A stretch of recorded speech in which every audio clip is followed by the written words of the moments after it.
अस्सलाम वालेकुम Pakistan, welcome to power show with Maleeha Hashmi. नाजरीन, इस वक्त सही पावर का जो टग ऑफ वॉर है, जो दंगल है, वो सज चुका है। हुकूमत और अपोजिशन आमने सामने हैं और इस वक्त there is no going back. हमारे साथ इस वक्त मौजूद हैं फ़ारूक हबीब साहब, जो कि स्टेट मिनिस्टर हैं फॉर इंफॉर्मेशन कास्टिंग। फ़ारूक साहब, हमें ज्वाइन करने के लिए बहुत बहुत शुक्रिया। आपसे ज़रा ताज़ा तरीन सूरत हाल पूछते हैं, हुकूमत कितनी कॉन्फिडेंट है अदम एतमाद के हवाले से? देखें, बुनियादी तौर के ऊपर अदम एतमाद के ऊपर एतमाद तो अपोजिशन को नहीं है, जिन्होंने जमा करवाई है अदम एतमाद की तहरीक। आप ये देखें कि फजल रहमान प्रेस कॉन्फ्रेंस में कहते हैं कि अगर अदम एतमाद की तहरीक नाकाम हो गई तो मुल्क को हम अनारकी की तरफ ले जाएंगे, हम कारोबार हुकूमत नहीं चलने देंगे, सड़कों के ऊपर निकल आएंगे। तो ये तो शिकस्त खुर्दा लोगों की जो है वो बातें होती हैं। कभी ये कहते हैं हम लोगों को अगवा कर लेंगे पकड़ के, ये नहीं हमारे लोग अगवा हो जाएंगे। आज से पहले कितने एहतजाज हुए, कितने चेयरमैन सेनेट के खिलाफ अदम एतमाद की तहरीक आई, कितने लोग अगवा हुए, कोई अगवा नहीं हुआ। तो यानी कि ये तो शिकस्त खुर्दा लोगों की बहाने होते हैं जो उन्होंने इस्तेमाल करना शुरू कर दिए हैं। तो मैं समझता हूँ कि हुकूमत 3.5 साल हमने बड़ी अपने इत्तेहादियों को भी साथ लेके चले हैं, भरपूर तरीके से हमने अपना वक्त जो है वो गुजारा है, और आइंदा भी मैं समझता हूँ ये अदम एतमाद का शौक भी इनका पूरा हो जाएगा और ये भी नाकाम होगी। अच्छा, और ये वही पुरानी तनख्वाह के ऊपर काम करें। अच्छा, इत्तेहादियों पे भी मैं आती हूँ। फ़ारूक साहब, एक आपकी हुकूमत से पाकिस्तान के आम जो सिटीजन्स हैं उनको भी शिकवा है, पार्लियामेंटेरियंस को भी शिकवा है कि ये अंसारुल इस्लाम का जो पूरा जत्था आया और फिर पुलिस के साथ जो उनकी पूरी स्कफल हुई, इसमें उन्होंने कहा कि हुकूमत बड़ी हमें बेबस नजर आई है। आप लोग अवाम की सिक्योरिटी के लिए क्या कर रहे हैं कि अगर पार्लियामेंट लॉजेस में ही फैमिली सेफ नहीं है?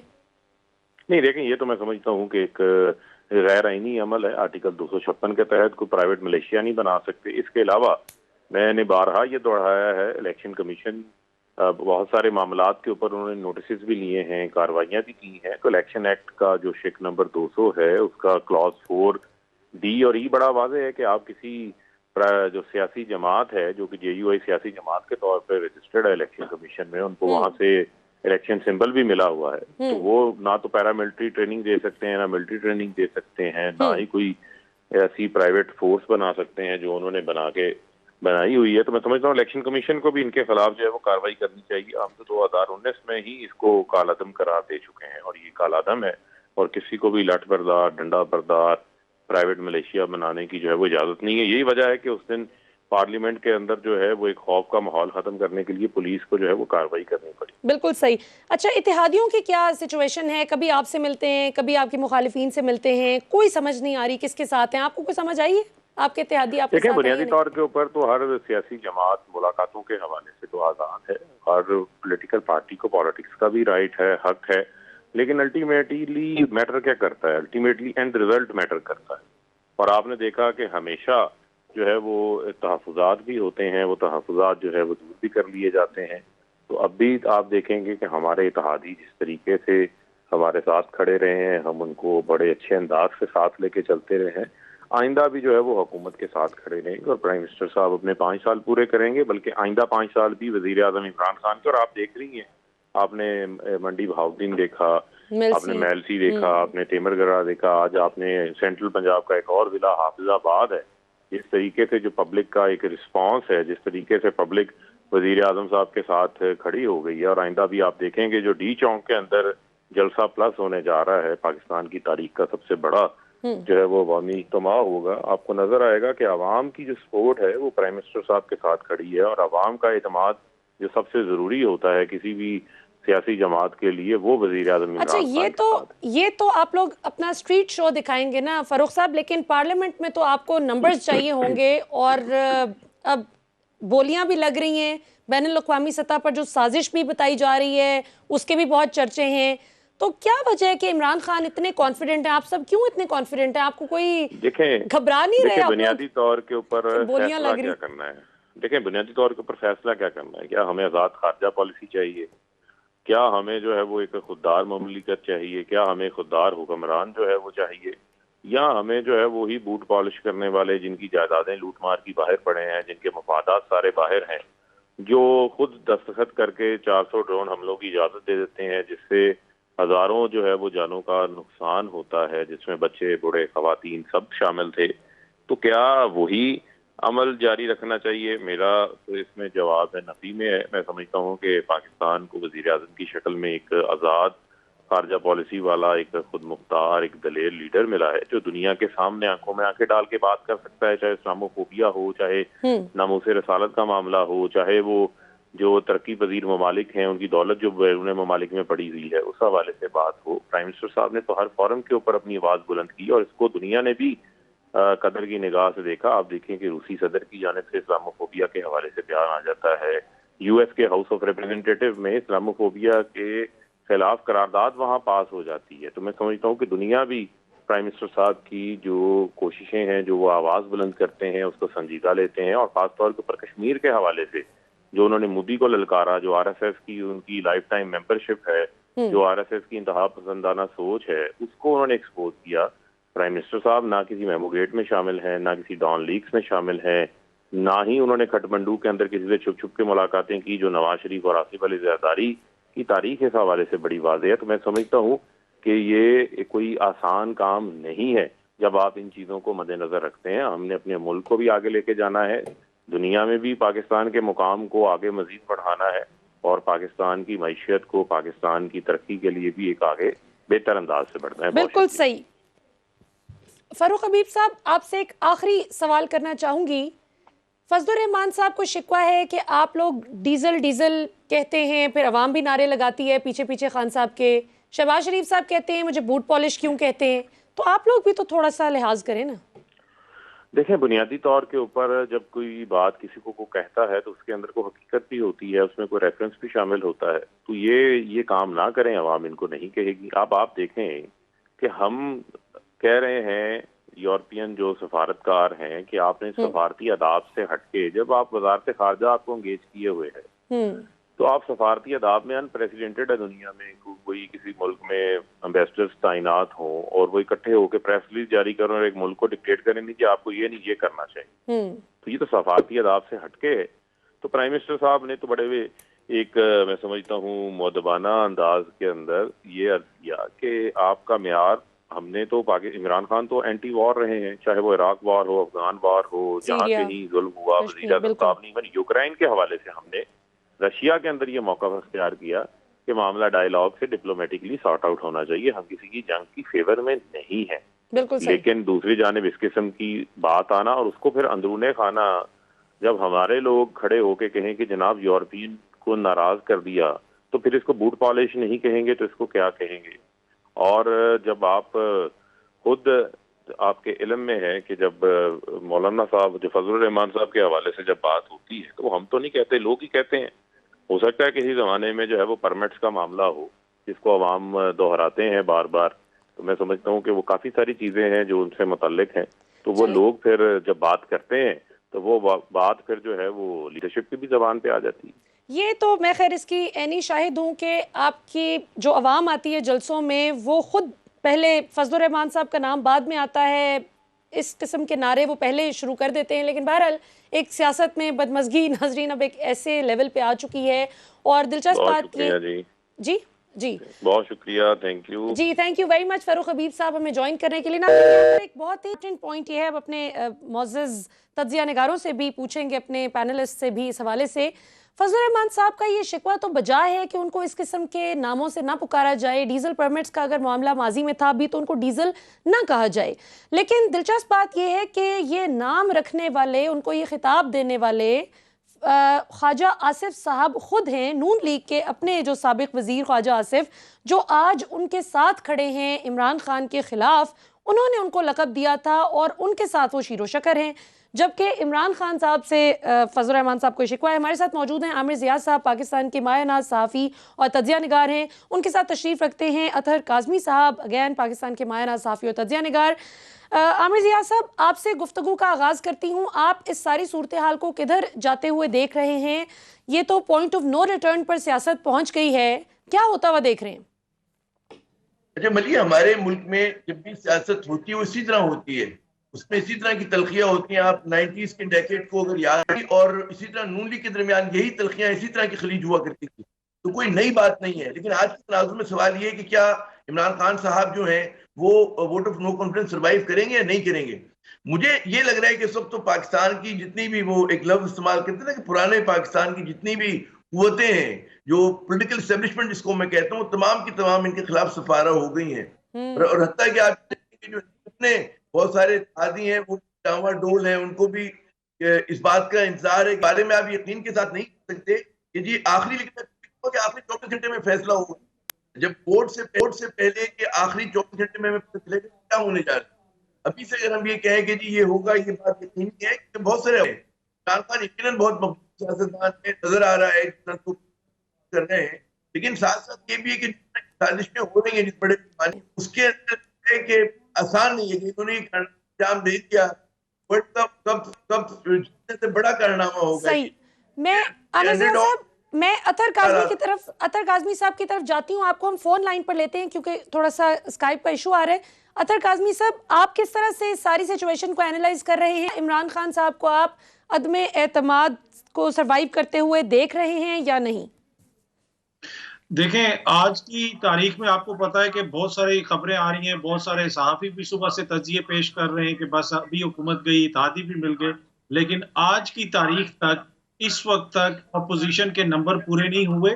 और यही वजह है कि अभी अब से कुछ देर पहले आज ही बिलावल साहब ने प्रेस कॉन्फ्रेंस करके सुप्रीम कोर्ट से और इस्लामाबाद हाई कोर्ट से अपील की कि जी हुकूमत को पाबंद किया जाए कि वो अपने लोगों को वोट डालने की इजाजत दें। तो अगर आपके नंबर पूरे हैं, इत्तेहादी भी आपके साथ मिल गए हैं, जिस तरह की खबरें सुबह से आ रही हैं, तो फिर आप अदालतों से किस चीज के लिए अपील कर रहे हैं? किस चीज की अपील कर रहे हैं? कि लोगों को डिफेक्ट होने का मौका दिया जाए।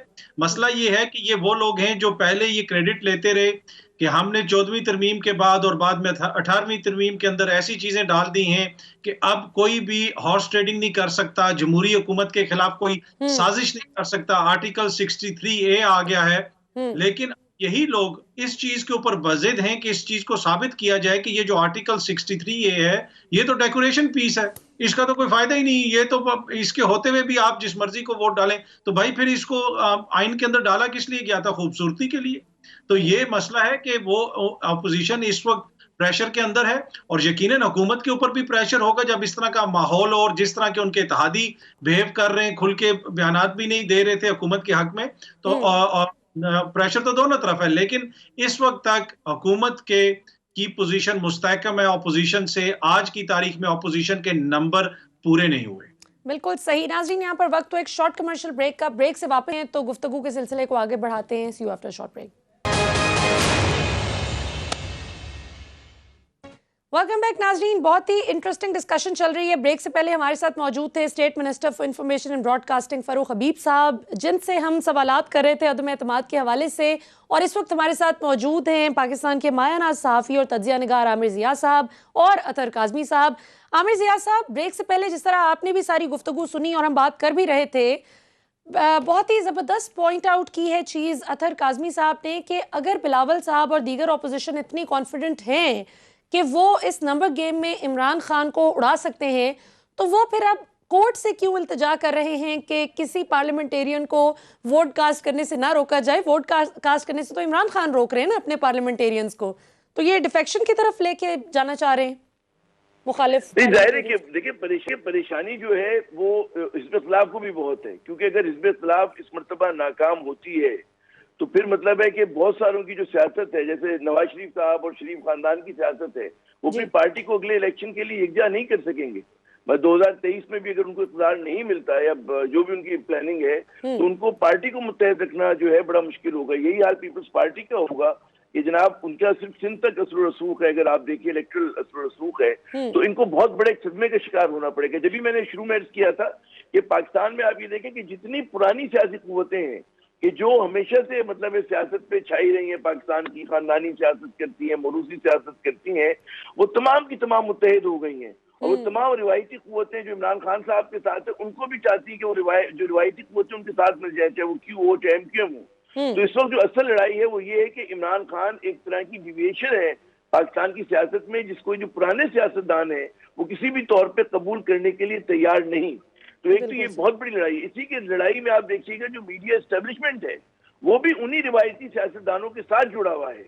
और ये जो लड़ाई है ये इस तरह की लड़ाई भी है कि देखिए पाकिस्तान में वो लोग हैं और बड़ी कसीर तादाद में लोग हैं जिनका ख्वाब है, वो ख्वाब ये कि पाकिस्तान सियासत की गिरफ्त से आज़ाद हो, tried and tested and failed politicians हैं, उनको सियासी अमल से बाहर रखा जाए, उनका एहतसाब हो, तो ये तमाम जो बातें हैं, ये तमाम के तमाम ख्वाब जो है वो शेटर हो जाएंगे, खत्म हो जाएंगे अगर इमरान खान साहब को इस तरह से ये कुव्वतें साजिश करके, वोटों की खरीदो फरोख्त करके, उनके लोगों को लुभाकर करोड़ों रुपए खर्च करके अपने साथ मिला लेते हैं। और इसमें मलिया जो एक और बहुत, अगर आप मुझे इजाजत दें, जी, वक्त कम है, कि जो बहुत बड़ा चैलेंज है वो इस्टेब्लिशमेंट के लिए, मिलिट्री इस्टेब्लिशमेंट के लिए भी है, जो अपने आप को इस वक्त यकीनन बड़ा अच्छा पोस्चर है उनका कि जी हम गैर जानिबदार हैं, लेकिन जो मैं कहूंगा कि अगर इमरान खान रहते हैं तो वो जो तमाम यहाँ का नियो लिबरल एलिमेंट है और जो सो कॉल्ड जमहूरियत पसंद है वो तनकीद का निशाना बनाएंगे।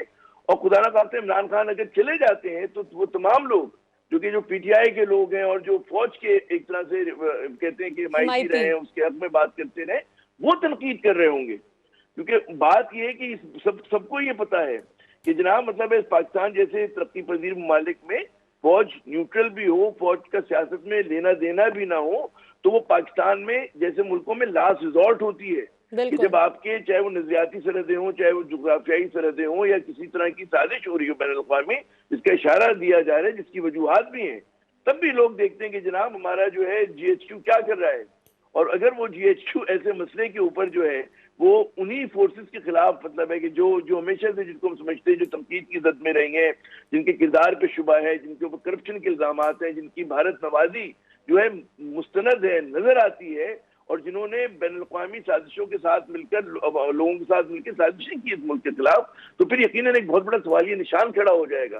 तो ये मैं समझता हूँ कि बहुत एक कहते हैं तलवार की धार पे चलने वाला सूरत हाल है। जी बिल्कुल सही। और आपको क्या लगता है ये इत्तेहादी जो कभी ऑपोजिशन से मिल रहे हैं, कभी इमरान खान साहब से मिल रहे हैं, इसमें आप जाते जाते आखिरी सवाल आपसे करती चलूं कि ये आपको किस करवट ऊंट बैठता हुआ नजर आ रहा है इत्तेहादियों का? मतलब क्या इनकी फेयर डिमांड है कि हमें वजारत आला दे दी जाए पंजाब की, जबकि परवेज इलाही साहब ने बहुत शुरू में 2018 में जब इस हुकूमत का हिस्सा बने पंजाब में, तो उन्होंने कहा था कि ये तो पीटीआई का हक है क्योंकि सबसे ज्यादा वोट्स तो इनके हैं, सीट्स इनकी हैं पंजाब में। देखिए वाज़ेह नहीं है, ये हमेशा होता है कि जब भी स्लिम मेजॉरिटी के साथ कोई पार्टी रूल कर रही होती है तो जो उसके इत्तेहादी होते हैं और पार्टी के जो बैक बेंचर्स होते हैं वो अमूमन जो है वो इस तरह की टैक्टिक्स करते हैं कि मुतालबात रखते हैं, रूटते हैं, मनाए जाते हैं, तो वही सब कुछ हो रहा है। और ज़ाहिर है वो इसीलिए वाज़ेह उनको एक अहमियत मिली हुई है। अब मैं नहीं कह सकता कि आखिरी लम्हे में, जब भी मैं कह रहा हूँ कि आखिरी 24 घंटे, आखिरी 12 घंटों में पता चलेगा बहुत सारी चीजों का। या तो हमारे यहाँ सियासत में इतनी अखलाकियात होती है कि जी हम आपके साथ ही हैं, हम बगैर किसी शर्त के, बगैर किसी कंडीशन के हम आपके साथ हैं, या हम आपके खिलाफ हैं। बिल्कुल सही। आप देखिए कि साफ छुपते भी नहीं, सामने आते भी नहीं, सामने तो ये एलटीएफ भी इसी तरह कर रही है, और यही सूरत हाल जो है वो PMLQ की भी और पीटीआई के अपने बैक बेंचर्स की भी है। तो उनका ये कि जी वो कहते हैं their own pound of flash जो उनको मिल सकता है ऐसी सूरत हाल में, उसके ख्वाह है कि जी जो भी उनको मिल सके। और जाहिर है कि उसमें इनकी ख्वाहिश हो सकती है किसी की कि जी हम 5 सीटों के साथ जो है वज़ारत आला ले लें, ऑलरेडी PMLQ के पास बहुत कुछ है। आखिरी बात कहूंगा जो लॉजिकल है, मंतकी बात है, वो सवाल ये होना चाहिए कि ऐसी क्या चीज नून लीग और पीपल्स पार्टी दे सकते हैं मुत्तहिदा कौमी मूवमेंट को या PMLQ को। सियासत होती है ले और दे का खेल, कि आप क्या मिलेगा। तो मेरे ख्याल में कोई बहुत ज्यादा चीज है, क्योंकि अगर आप किसी के साथ छोड़ते हैं तो उसके बदले आपको कुछ ज्यादा चीज दरकार होती है। मैं नहीं समझता कि पीपल्स पार्टी के पास कुछ देने को है, और इसी तरह PMLQ को कुछ नून लीग जो है बहुत ज्यादा फ्लेक्सिबिलिटी देगी, क्योंकि उन्हें अंदाजा है कि PMLQ को अगर आप वो करते हैं, मजबूत करते हैं, तो वो PMLN को जो है आगे चल के उससे मुश्किलात होंगी। जी मलिया, बिल्कुल ठीक हो गया। अतहर काज़मी साहब, आपने आमिर ज़िया साहब का बहुत ही ज़बरदस्त कॉम्प्रिहेंसिव तज्जिया सुना, और आपने ब्रेक से पहले अपने भी तज्जिए से हमें आगाह किया।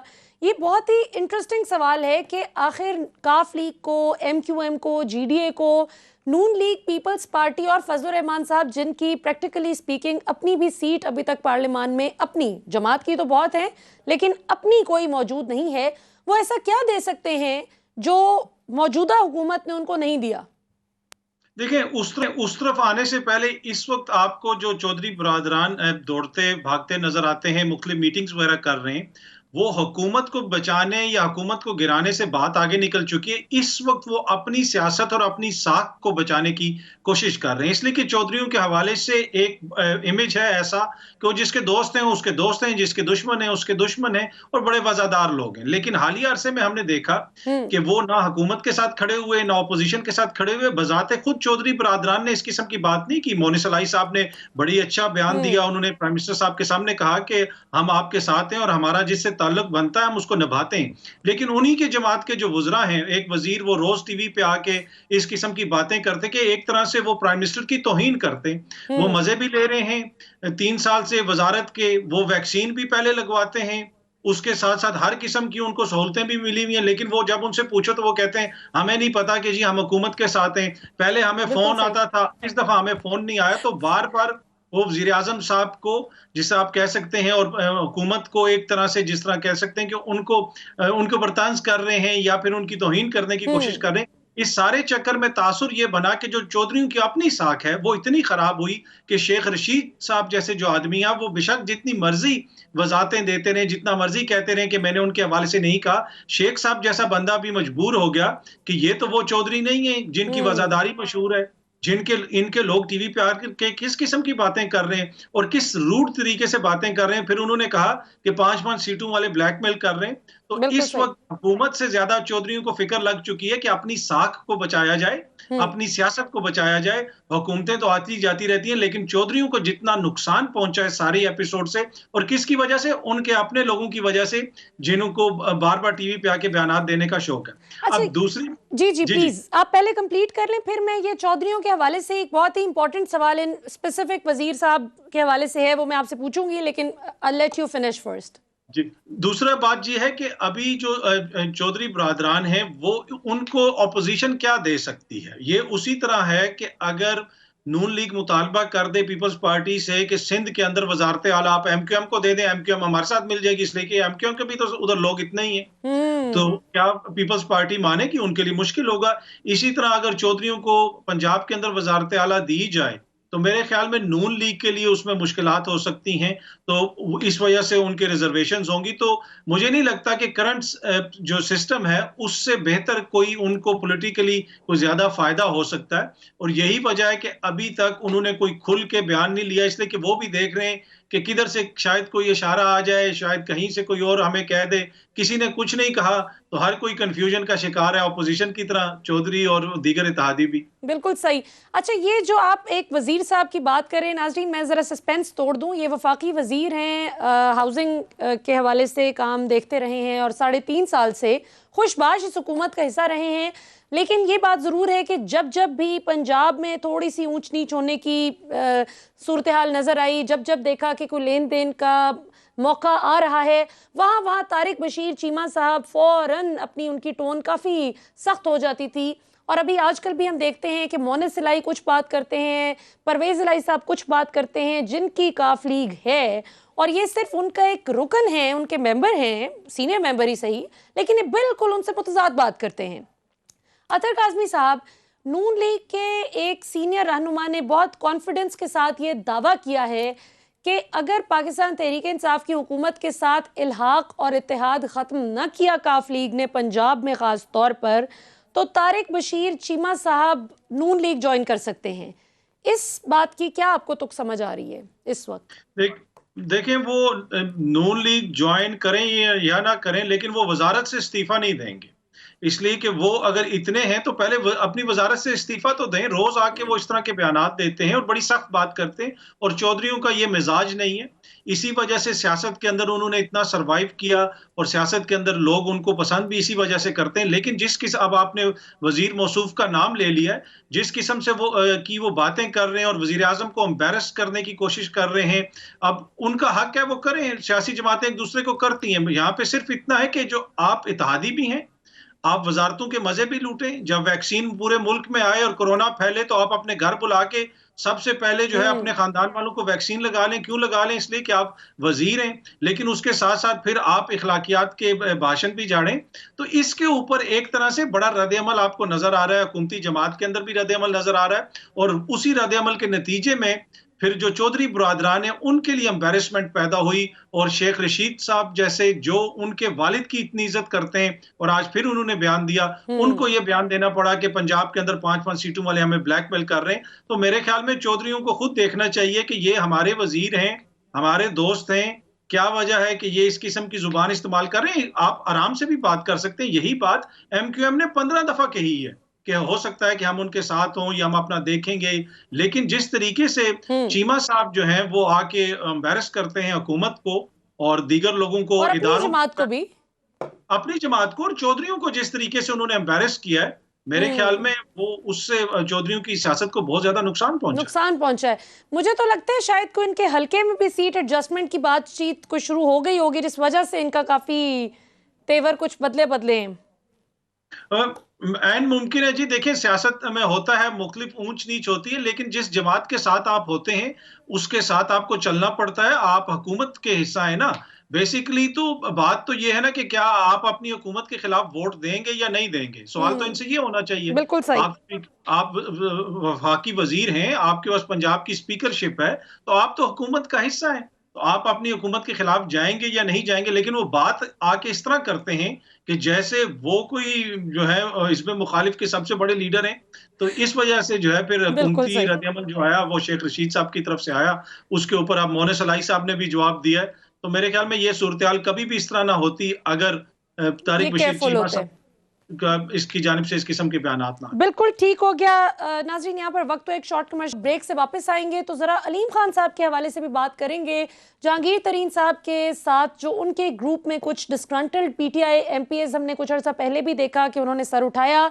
इस वक्त अलीम खान साहब के साथ भी बताया जा रहा है कि कुछ MPs हैं, अब वो पाकिस्तान तहरीक इंसाफ के साथ ही हंसी खुशी रहते हैं या फिर वो नून लीग या पीपल्स पार्टी या कोई और कैंप ज्वाइन करते हैं, ये तो आने वाला वक्त बताएगा। लेकिन अतर काज़मी साहब से जानने की कोशिश करेंगे कि इनकी इस हवाले से क्या खबर है, क्या जोड़ तोड़ चल रहा है। और फजलुर रहमान साहब जो कि इस वक्त शदीद बरहम है हुकूमत पर कि मेरा नाम भी बिगाड़ा जा रहा है, मुझे माजी के वो डीजल परमिट के हवाले से जिस तरह से गुफ्तगू में शामिल किया जाता है जलसों में, मुझे ये बात अच्छी नहीं लगती, क्यों ऐसा किया जा रहा है। सो इस हवाले से ज़रा अतर काज़मी साहब से जानने की कोशिश करेंगे कि पाकिस्तान की सियासत आखिर किस तरफ जा रही है। After the break.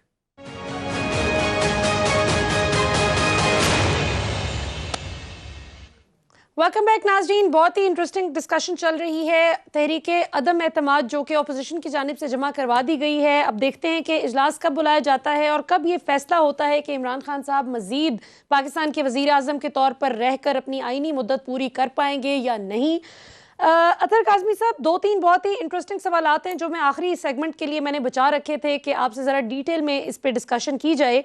Bilawal Zardari साहब ने अब से कुछ देर कबल अपनी प्रेस कॉन्फ्रेंस में जो मीडिया से वो जो गुफ्तगू कर रहे थे, बहुत गरज बरस रहे थे, उसमें उन्होंने एक बहुत ही दिलचस्प इल्ज़ाम आयद किया है इमरान खान साहब पर कि वो धांधली की कोशिश कर रहे हैं इमरान खान अपने पार्लियामेंटेरियंस को रोक कर। तो एक तो इस पर भी कमेंट कर दीजिएगा और दूसरा इस पर भी ज़रा रोशनी डालिएगा कि अब OIC का इजलास, उसकी आमद है और पाकिस्तान के सर पर यह सहरा कितने अरसे बाद सजने जा रहा है कि पूरी दुनिया की नज़रें पाकिस्तान पर मरकूज होंगी। हमारी खारजा पॉलिसी की तारीफ हमारे दुश्मन भी कर रहे हैं। ऐसे में अंसारुल इस्लाम के लोग पार्लियामेंट लॉजेस पर हमलावर हों, पुलिस के साथ उनकी स्कफल हो, पुलिस उनको रोके, फजलुर रहमान साहब गिरफ्तारी देने आ रहे हैं और वगैरह वगैरह, उनके पार्लियामेंटेरियंस JUIF के थाने में चले जाते हैं और कहते हैं हमें गिरफ्तार किया गया, हुकूमत कहती है हमने गिरफ्तार नहीं किया। तो ये सारी सूरत हाल आप किस तरह से देख रहे हैं? What kind of impression is going to be sent across the world? देखिए, जहां तक बिलावल साहब की प्रेस कॉन्फ्रेंस का ताल्लुक है, उससे तो जिस मैंने पहले भी जिक्र किया कि बिल्कुल वाजे है कि ऑपोजिशन के नंबर पूरे नहीं है। अगर नंबर उनके पूरे होते, इसलिए कि वो ये कह रहे हैं कि इत्तेहादी भी हमारे साथ हैं, दीगर कुछ लोगों का भी जिक्र किया जाता है, तो अगर नंबर उनके पूरे हैं तो फिर उनको क्या मसला है? इमरान खान किसी के सर के ऊपर बंदूक रख के तो नहीं रोकेगा ना उसको। अगर कोई आके वोट डालना चाहता है तो वो वोट डाल देगा। इमरान खान ने ये तो नहीं कहा कि हम लोगों को जबरदस्ती फिजिकली रोकेंगे। वो सिर्फ एक हर पार्लिमानी जमात का ये हक होता है कि वो किसी जगह से अब्सटेन कर सके। अक़वाम मुत्तहिदा में भी होता है, जहां पे वोट हो रहा होता है लोग अब्सटेन कर लेते हैं, लोग वोट नहीं डालते। ये तो जमहूरियत का पहला असूल है कि आपकी मर्जी है, अगर आप अपने वोट का हक इस्तेमाल करें या ना करें। तो बिलावल साहब ये कह रहे हैं कि जी जबरदस्ती उनको किया जाए ताकि वो आए। भाई आपने जिसको लेके आना आप जरूर लेके आए। इमरान खान तो अपने साथियों को कह रहा है कि मेरी फौज जो है वो मैदान में नहीं जाएगी। उससे आपकी फौज का क्या ताल्लुक है? आपने क्या उनके कंधों पे बैठ के आना है? तो ठीक है कि नहीं, आप अपने बंदे लेके आए जो आपके बंदे हैं। तो सही। वो ये बड़ा बचगाना सी एक चीज लग रही है कि 2 दिन से ये कह रहे हैं कि हम कॉन्फिडेंट हैं और हुकूमत चली गई और ये हो जाएगा और वो हो जाएगा, और अब वो कोर्ट से अपील कर रहे हैं। कोर्ट से किस चीज किस्म की आप अपील कर रहे हैं? कोर्ट का इससे क्या ताल्लुक है? दूसरी बात जो आपने ओआईसी का जिक्र किया, ऑब्वियसली ये एक बहुत बड़ा इजलास है इस्लामी, आपको पता है ममालिक की जो कॉन्फ्रेंस होती है उसके बिल्कुल। वज़राए खारजा का इजलास होगा, उसमें मुख्तलिफ चीजें डिस्कस होंगी। पाकिस्तान की खारजा पॉलिसी की इसमें बड़ी अहमियत है।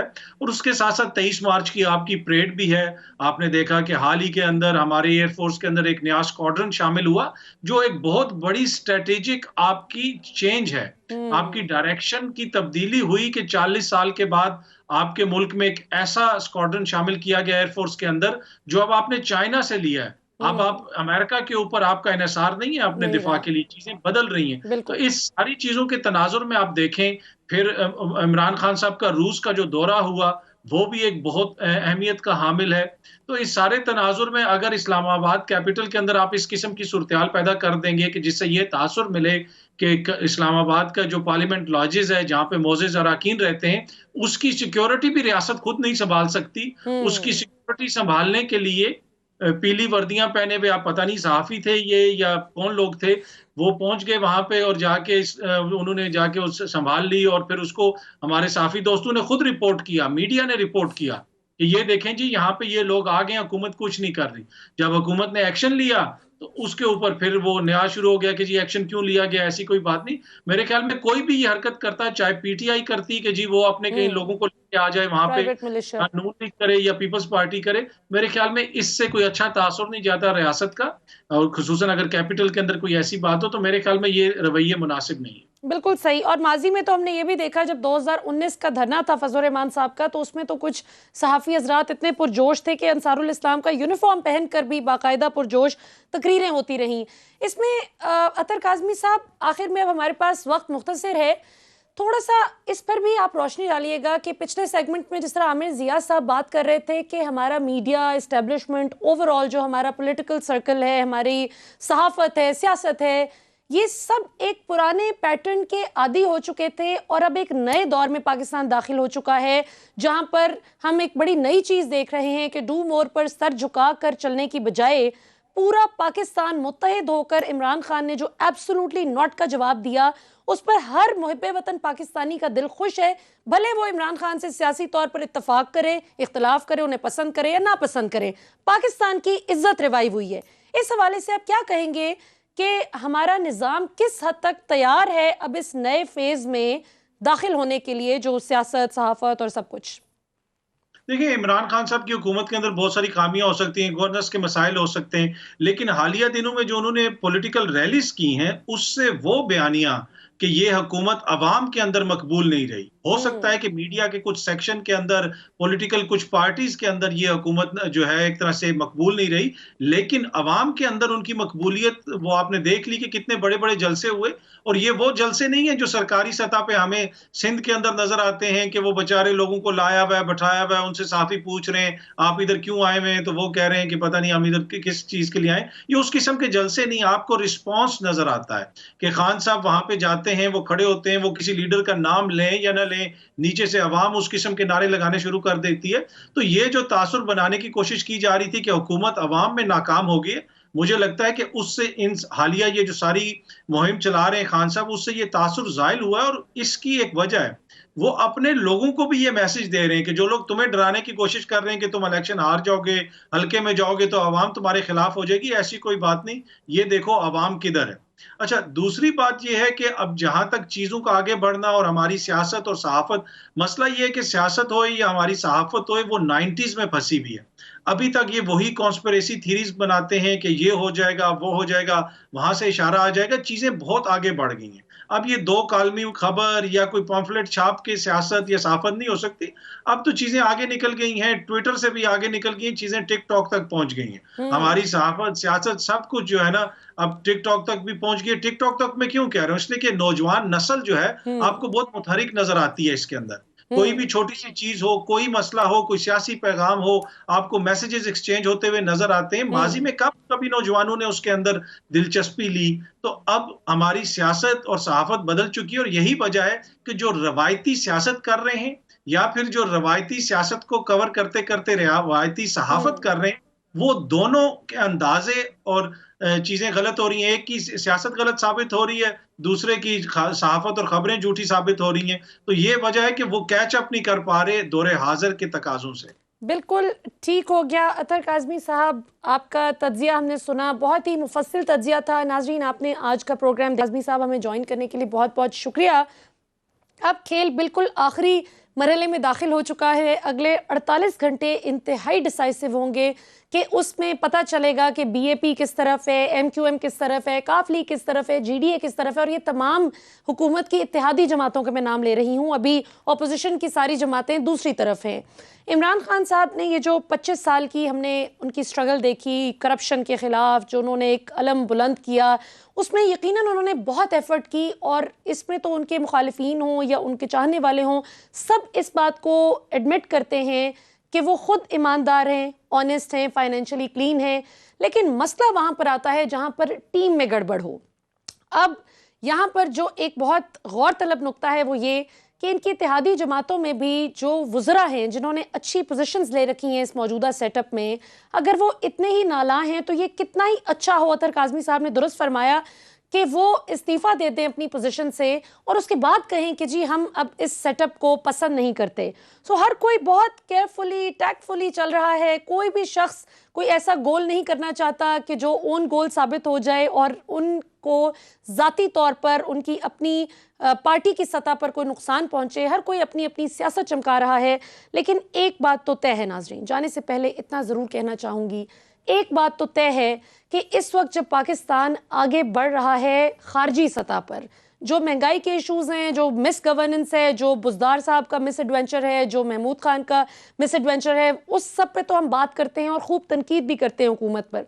लेकिन इस वक्त बात इमरान खान या किसी पर्टिकुलर हुकूमत से ज़्यादा पाकिस्तान की है कि 23 मार्च 2022 को एक तारीख रकम होने जा रही है इंशाल्लाह, जब OIC का इजलास पूरी दुनिया से, जो मुख्तलिफ ममालिक से वज़राए ख़ारजा पाकिस्तान आएंगे और पूरी दुनिया की नज़रें पाकिस्तान पर मरकूज़ होंगी।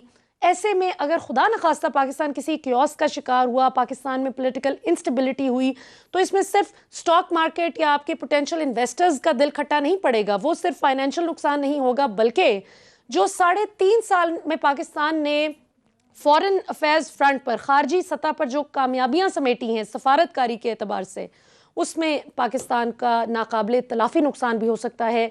सो उम्मीद करते हैं कि जो भी फैसला हो पाकिस्तान के हक़ में बेहतरीन हो। अल्लाह ताला पाकिस्तान का हामी व नासिर हो। आज के लिए नाज़रीन इतना ही। इंशाल्लाह आपसे जब अगले हफ्ते मुलाकात होगी, तब तक होपफुली कोई बड़ा फैसला हो चुका होगा, इस दुआ के साथ कि अल्लाह ताला पाकिस्तान के हक़ में बेहतरीन करें, और जो पाकिस्तान से मुखलिस है अल्लाह उसको कामयाब करें। जो पाकिस्तान के लिए बुरी नीयत रखता है, पाकिस्तान से सिंसेयर नहीं है, मुखलिस नहीं है, अल्लाह ताला उसको शिकस्त से दो चार करें। पाकिस्तान जिंदाबाद।